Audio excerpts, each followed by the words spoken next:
Bonjour et bienvenue dans la quotidienne de School TV, l'émission qui vous raconte l'école au quotidien. Au sommaire, aujourd'hui, sortir des querelles idéologiques et s'attaquer au fond du problème sur des bases scientifiques. C'est ce que proposent les autrices de ce livre consacré à l'apprentissage de la lecture que publient les éditions Odile Jacob et dont nous recevons l'une des autrices, Odile Espinosa. Elle est l'invitée du Grand Oral. L'Anti-Sèche de Brandon Moret. L'Anti-Sèche, vous le savez, c'est la façon dont l'actualité résonne dans les programmes. L'actualité, c'est l'ouverture demain du Salon de l'Agriculture. On rappelle que l'enseignement agricole concerne près de 200 000 élèves et apprentis en France. L'heure de la récré, toujours avec Brandon. Récré lecture avec un ouvrage qui revient sur les petits mensonges qui ont fait l'histoire des sciences. C'est une lecture ludique. Lecture encore ludique sans doute, enfin, avec Célie Luton, petite visite hebdomadaire dans la librairie pour des idées de romans ou d'albums pour les enfants et les adolescents. La quotidienne de School TV, c'est maintenant, c'est parti, Grand Oral. Allez, on oublie la querelle des méthodes globales contre méthodes syllabiques. Elle résume bien mal les enjeux de l'apprentissage de la lecture. Ils sont pourtant nombreux et aigus. Pour mémoire, 15% des élèves de CE2 n'atteignent pas les objectifs minimaux attendus et 29% ont des résultats très moyens. Alors que faire? C'est la question à laquelle répond le livre que co-signe Odile Espinosa chez Odile Jacob. Son titre, L'apprentissage de la lecture en 36 questions. Odile Espinosa, bonjour. Bonjour. Vous êtes docteur en psychologie, vous avez enseigné à l'IUFM de Reims et je précise que ce livre, vous l'avez écrit avec Anne-Marie Bruno. J'ai dit en intro, on oublie la bataille méthode globale contre méthode syllabique. On va quand même y rester 3 secondes et expliquer pourquoi on l'oublie d'ailleurs. La globale, on va l'oublier parce qu'en tant que telle, elle n'a jamais été prescrite par les instructions officielles. Non, bien sûr. Mais il y a eu tout un courant qui s'est développé à partir des années 70 de l'éducation nouvelle.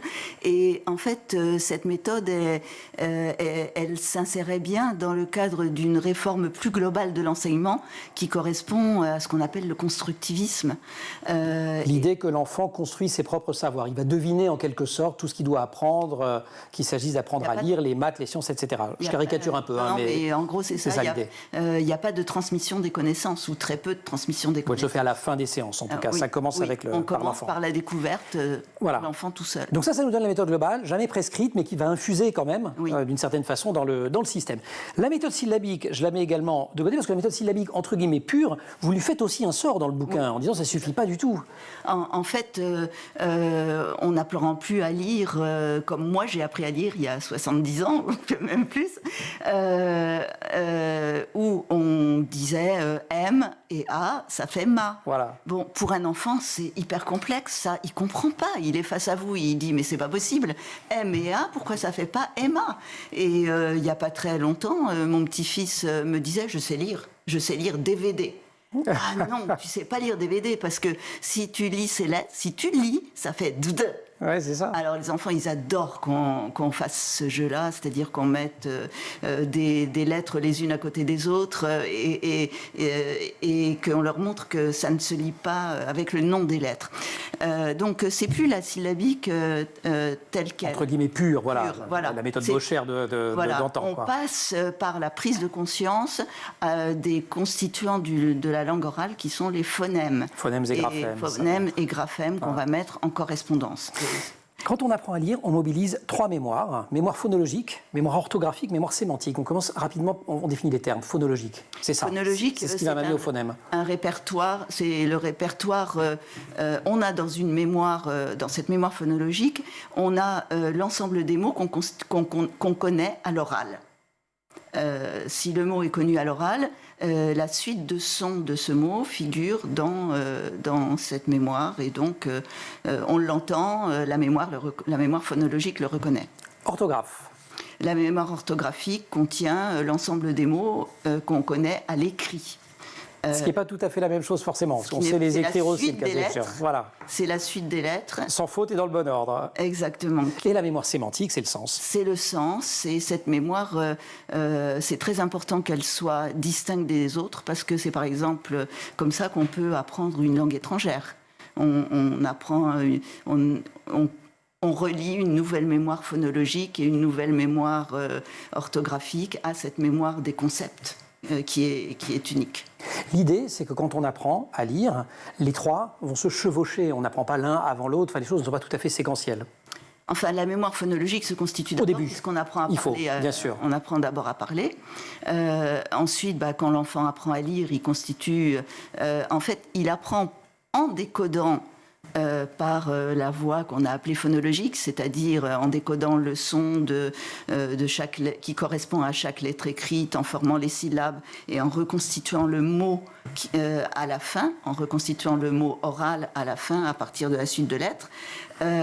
Donc cette suite de lettres va commencer à s'imprimer en mémoire et à constituer la mémoire orthographique. Alors, ce qu'il y a, c'est que pour qu'un mot soit enregistré vraiment dans cette mémoire orthographique, il faut qu'il ait été rencontré un certain nombre de fois, 7, 8, 10 fois.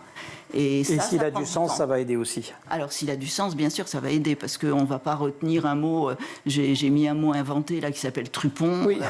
Moi, je le retiens parce que j'ai écrit le livre, mais qui va s'amuser à retenir? Ça y est, maintenant vous l'avez mis dans la tête, ça fait au moins 3 ou 4 fois que je le lis ou que je l'entends. L'apprentissage de la lecture en 36 questions, c'est un livre très, très accessible à toutes et à tous. Il fonctionne par questions. Et alors, dans ces questions, il y en a une qui est: est-ce que l'enfant qui maîtrise bien l'oral a plus de facilité? Ça, c'est une vraie question que les parents peuvent se poser. Ah bah oui, c'est certain que la maîtrise de l'oral vers l'âge de 4-5 ans est un bon prédicteur de la facilité avec laquelle l'enfant va apprendre à lire. Si bien, et on en parlera juste après, qu'il n'y a pas vraiment d'âge pile pour commencer à apprendre à lire. Non. José Moraes dit un enfant qui parle bien, si ça l'intéresse en fait, parce que il y a une question de motivation. On peut commencer à apprendre à lire. On peut lire même à 4 ans. Il y a des enfants qui lisent et qui lisent très bien à 4 ans. Alors pas d'affolement si votre enfant a 4 ans et demi qu'il ne lit pas, c'est normal. La moyenne c'est plutôt, je crois, 5 ans et 8 mois, enfin entre 5 et 6 ans pour commencer. Entre 5 et 7 ans, il faut que ça soit fait. En gros, le système éducatif est bien fait. On le fait au moment où à peu près tous les enfants peuvent commencer à le faire. Apprendre à lire, c'est allumer du feu. Toute syllabe épelée étincelle. Citation extraite des Misérables de Victor Hugo. Elle est en exergue du livre d'Odile Espinosa. Odile, on vous retrouve juste après l'Anti-Sèche, Brandon Warrett. Brandon, bonjour. Bonjour. Rendez-vous demain au Salon international de l'agriculture, à la Porte de Versailles, la plus grande ferme de France. Près de 200 000 jeunes sont étudiants, élèves ou apprentis dans l'enseignement agricole en France. Et ce salon, c'est une vieille institution. Oui, et puis l'occasion également de voir ces jeunes durant cette semaine qui seront au rendez-vous aux Portes de Versailles. Donc une très vieille institution qui remonte au 19e siècle avec à l'époque les comices agricoles et ces concours de marché aux bestiaux qui fleurissent un peu partout sur le territoire français. On a une première étape importante, c'est 1844 avec le ministre de l'Agriculture et du Commerce, Laurent Cunin-Griden, qui lance le premier concours d'animaux de boucherie. Ça se passe à Poissy, dans les Yvelines. Je vous rire, s'il vous plaît. Non, je salive. Alors pourquoi Poissy? Parce que c'est l'un des 2 grands marchés de la région parisienne où on approvisionne la capitale des animaux de boucherie. Et c'est sous l'impulsion de Napoléon III, l'empereur, qui donne un nouveau cap, un nouveau souffle à ce concours agricole. Nous sommes en 1855 à l'occasion de la première exposition universelle française qui se déroule à Paris, et l'empereur lance un concours universel d'animaux reproducteurs. Succès garanti, succès immédiat, 80 000 visiteurs en une semaine. Évidemment, l'opération est reconduite. Troisième cap, 1870, le premier concours général agricole qui se déroule cette fois au Palais de l'Industrie sur les Champs-Élysées. C'est la première fois que sont réunis à Paris des animaux de boucherie, des produits laitiers, des produits agricoles multiples et différentes machines agricoles. À noter quand même que les vins ne font leur entrée qu'à partir de 1894, seulement une petite centaine de bouteilles. Bon, aujourd'hui, c'est monnaie courante au Salon de l'Agriculture. Au fil des éditions, le concours général agricole alterne d'un site parisien à un autre. On a les Invalides, on a le Palais de l'Industrie ou encore le Champ de Mars. Il faut attendre le lendemain de la Seconde Guerre mondiale pour que le Salon agricole passe un nouveau cap. 1964, le ministre de l'Agriculture, Edgar Pisani, et le président de la République, Charles de Gaulle, qui poussent à la constitution d'un seul. On réunit en fait tous ces concours agricoles, un seul grand événement, le Salon international de l'agriculture, comme on l'appelle. Objectif, permettre un développement de l'agriculture, de ses techniques et également la qualité de ses produits. L'enjeu est très simple, puisqu'au lendemain de la Seconde Guerre mondiale, l'agriculture française a énormément souffert. Elle est importatrice, elle doit devenir autosuffisante, puis exportatrice. Et succès au rendez-vous à Porte de Versailles pour la première édition, 300 000 visiteurs, 500 000 10 ans plus tard, et 1977, 1 million de visiteurs. C'est le plus grand événement de ce genre au monde. 1 million de visiteurs et autant d'électeurs potentiels, si bien que c'est le grand rendez-vous des politiques en général, des présidents en particulier. On guette toujours la visite présidentielle au Salon de l'Agriculture. Totalement. C'est le général de Gaulle qui inaugure cet événement dans les allées de la porte de Versailles, 1965, pour l'ouverture de la 2e édition. 1964, c'était le ministre de l'Agriculture seulement. François Mitterrand, lui, ne s'y rend une seule fois, 1981, en campagne électorale. Il considérait que c'était au ministre de l'Agriculture ou à Jacques Chirac, son Premier ministre à l'époque, durant la première cohabitation, et parce qu'il considérait aussi les agriculteurs beaucoup trop à droite, donc il ne voulait pas s'y rendre. Alors son successeur, lui, Jacques Chirac, évidemment, lui, il se sent comme à la maison. Hein. On se souvient de ces images d'anthologie, on le voit avec enchaînant les bières traditionnelles, la charcuterie, ou alors mes félicitations aux différents agriculteurs un peu partout dans ce salon. Et lui, c'est bien quand Brandon il parle de trucs comme s'il les avait vécus alors qu'il n'était pas né. Les archives de l'INA. Vous savez les archives de l'INA, regardez les archives de l'INA. Non, mais il s'est toujours rendu au salon de l'agriculture. Une seule fois seulement, il n'a pas pu s'y rendre en 1979 à cause d'un accident de voiture. 38 éditions pour Jacques Chirac, c'est le recordman jusqu'à son retrait de la vie publique en 2011. Il y reste longtemps en plus. Comment ? Il restait longtemps. Oui, environ 5 heures à peu près à chaque fois. Bon, pour les successeurs, Nicolas Sarkozy, François Hollande, Emmanuel Macron, beaucoup moins de bonne foule. Par contre, recordman, c'est Emmanuel Macron. Il fait 12h30 en 2018, puis 14h30 en 2019. Donc voilà, est-ce que ce record va tomber cette année ? Rendez-vous dans quelques jours. Tic-tac, tic-tac, tic-tac, le chronomètre commence. Exactement. Merci beaucoup. Tic-tac, quelques minutes avant la récré ? Tic-tac, oui. Allez, mais grand oral pour l'instant, Odile Espinosa. L'apprentissage de la lecture en 36 questions. Le livre vient de sortir chez Odile Jacob. Il est signé Anne-Marie Bruno et Odile Espinosa. Odile Espinosa qui est notre invitée. Il y a quelques années, beaucoup d'enseignantes juraient que par la méthode Lagaranderie, l'idée qu'il y avait des styles d'apprentissage. Là encore, vous posez la question dans vos 36 questions. Est-ce qu'il y a des styles d'apprentissage ? Et là, vous tordez le cou à cette idée que les uns seraient kinesthésiques, les autres visuels, les troisièmes auditifs. En fait, la science ne vérifie pas tout ça. Non. En fait, ces styles, il y en a quelques-uns qui ont été mis en évidence dans des conditions de laboratoire en psychologie. Par exemple, les dépendants et les indépendants du champ. C'est une expérience qui consiste à évaluer la verticalité, soit parce qu'on a des indices visuels, soit parce qu'on se fie à des indices posturaux. Les indépendants du champ sont censés être capables de détecter la verticalité uniquement se référant à des indices kinesthésiques, leur posture.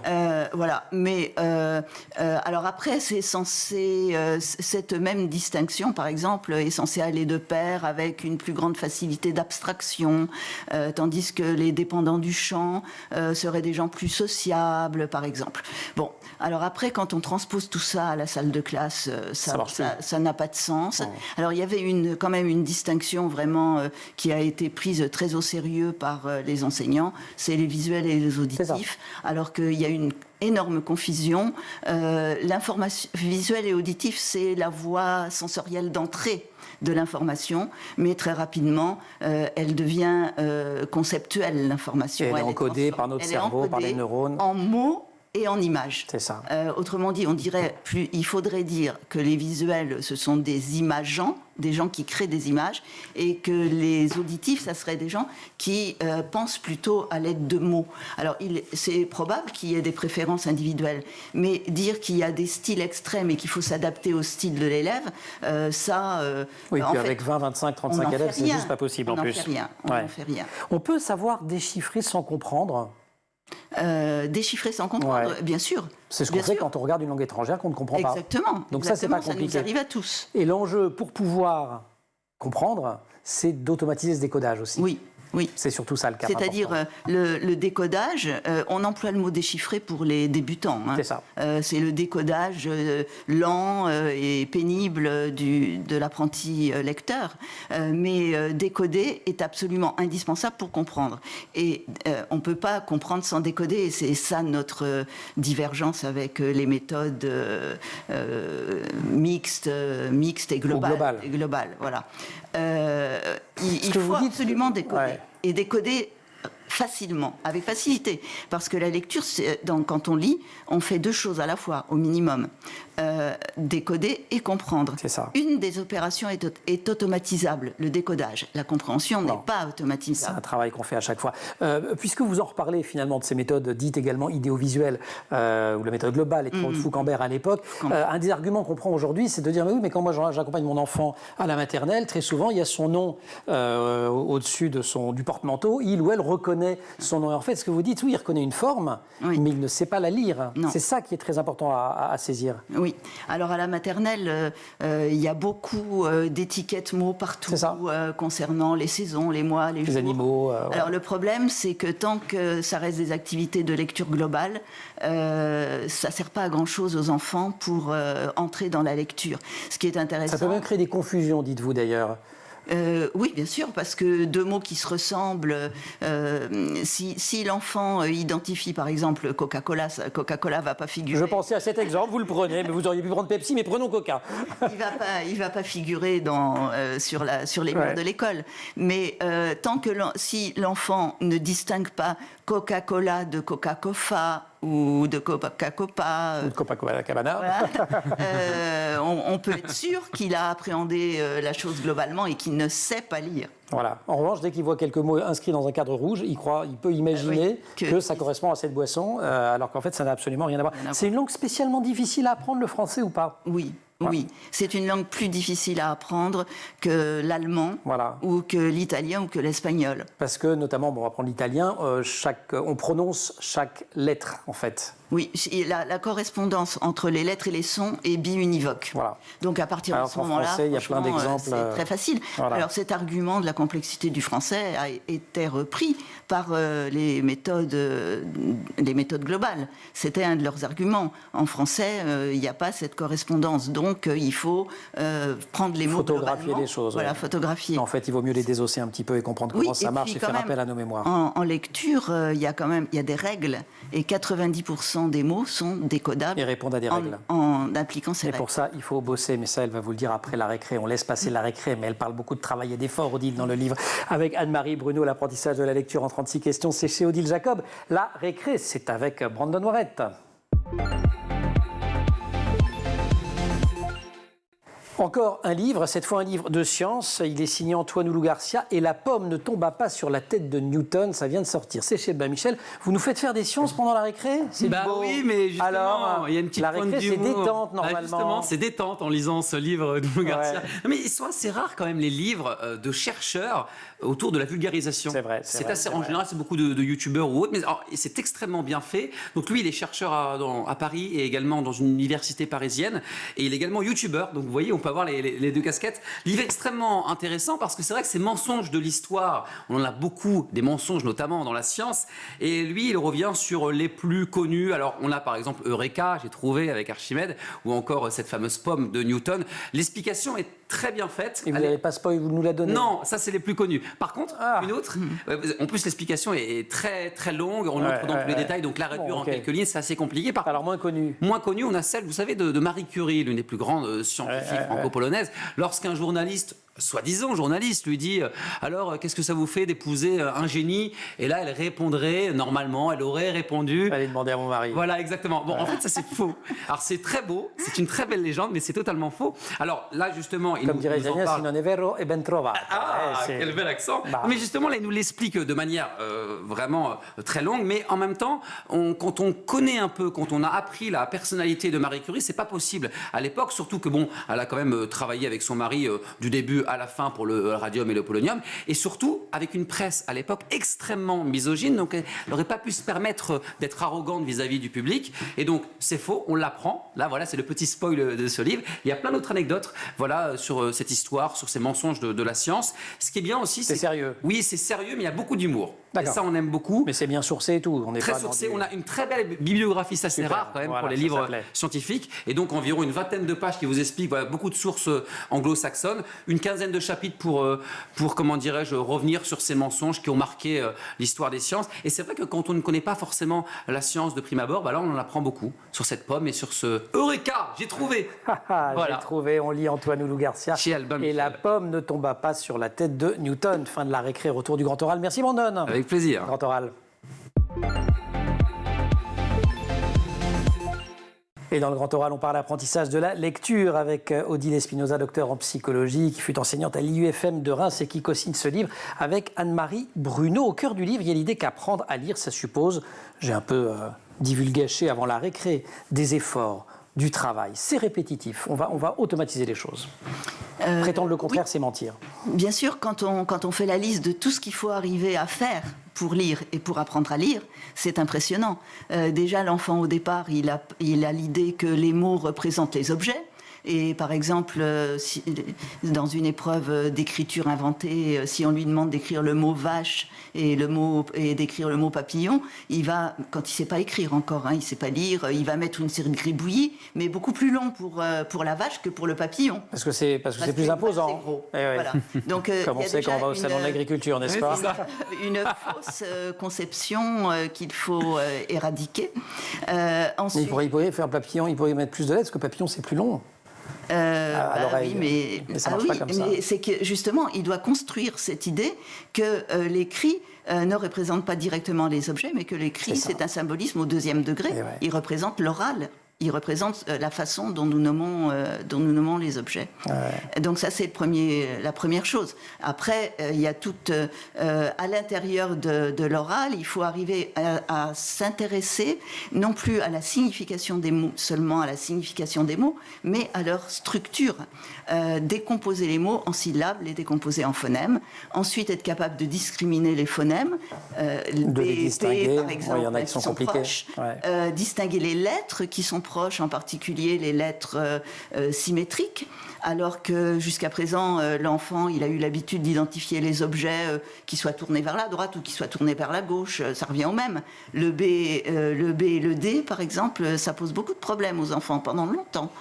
Et puis, après, enchaîner les sons, comprendre qu'on lit de gauche à droite, qu'on doit dire le son qui correspond à chaque lettre et que c'est comme ça qu'on lit former les syllabes. On ne va pas, Odile Espinosa, reprendre chaque étape, mais on comprend bien autant qu'il faut pour décrire chacune d'entre elles, la complexité que ça représente. Vous plaidez résolument dans le livre pour un enseignement explicite. On y a consacré une émission tout récemment dans La Quotidienne, mais petit rappel pour celles et ceux qui ne l'auraient pas voulu dire de la différence entre l'enseignement explicite et alors soit le cours magistral purement vertical d'un côté, soit on en a parlé en début d'émission, le constructivisme de l'autre. C'est quoi l'enseignement explicite?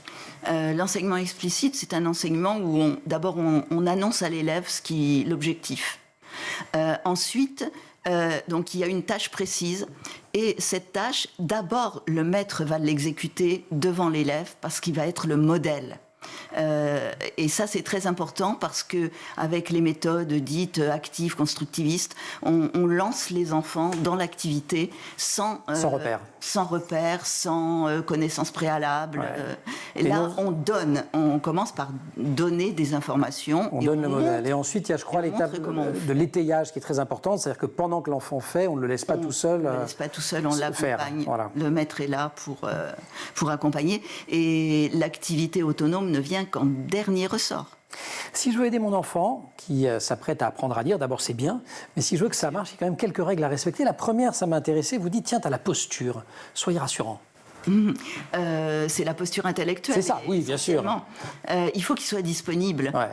En particulier s'il arrive de l'école après une journée de classe, il va falloir le laisser respirer un peu, vous raconter ce qui a pu ne pas marcher pendant la journée, goûter, parce qu'il ne faut pas qu'il ait faim, qu'il ait soif. Voilà.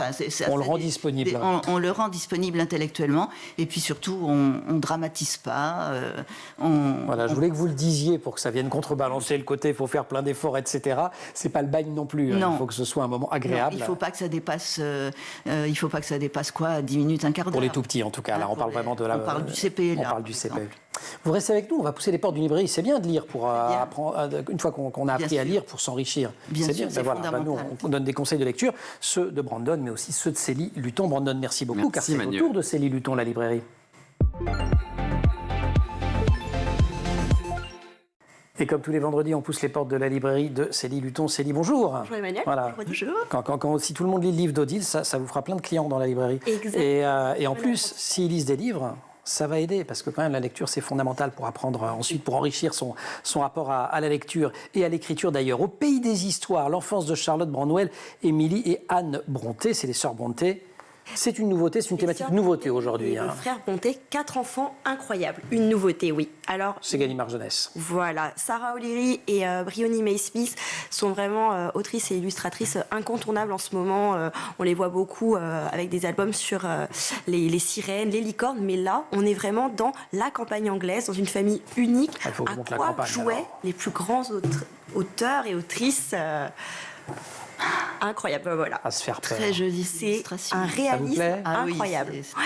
Oui, c'est bien écrit. Là, on est pour quel âge? On est à partir de 4-5 ans. 4-5 ans, ça c'est vraiment les débuts. On peut le lire bien après parce qu'ils ont existé. Tout est dans le réalisme de l'album.